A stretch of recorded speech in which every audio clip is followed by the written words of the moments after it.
Hey everyone, this is a clip from a recent episode of Another Pass, where we talk about movies and all the struggles that go into making them. If you like it, check out the whole podcast. You can find it at certainpov.com or wherever you get your podcasts. We get to the final cut of the film. It was 113 minutes, and it got a hard X on its initial rating.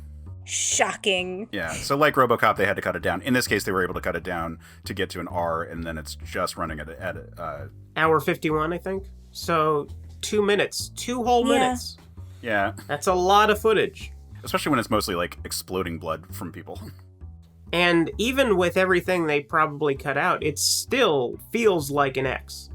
When you're watching it, it feels like you're watching the director's cut of RoboCop, where it's kind of like, oh, this is how it was the entire time. But really, if you're taking out 2 minutes, that is not inconsiderable. Yeah, I mean, I remember, so I did a rewatch last night, and I was shocked at how violent the first fight with Oh yeah, with Roger. With Roger. Since we named him Roger. Doug Funny's best friend. Yeah, that whole fight is so graphic. And they do get the moment of him kind of looking down at the gun being like, what have I done? Violence has entered my life. It's so weird that I was so naturally able to just blow people up. But yeah, man, that scene is shockingly violent. The scene on the escalator when he's riding up and using a dude as his human shield. All these moments are just splatter porn. Yeah, I love it in action movies when squibs render human flesh into hamburger.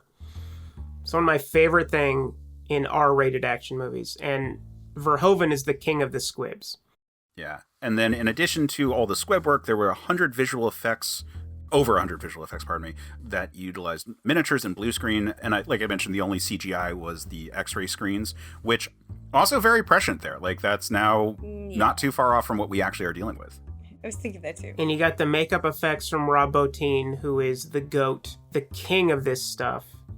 I believe also worked on RoboCop and did some stuff on Basic Instinct. But this, I think, is his magnum opus in terms of everything that he pulls off. Yeah, the makeup effects are so cool. When I was rewatching it, just watching him pull out the tracker from his brain and the way his nose is kind of expanding while he's pulling it out, and just that whole scene, I was everything looks so good and gross. It's so good. When his eyes are bugging out, when he gets into the atmosphere. Oh my God. So good. Yeah.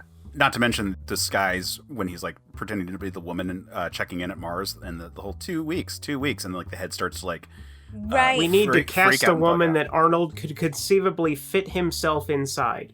Mm-hmm. What a casting call that would have been.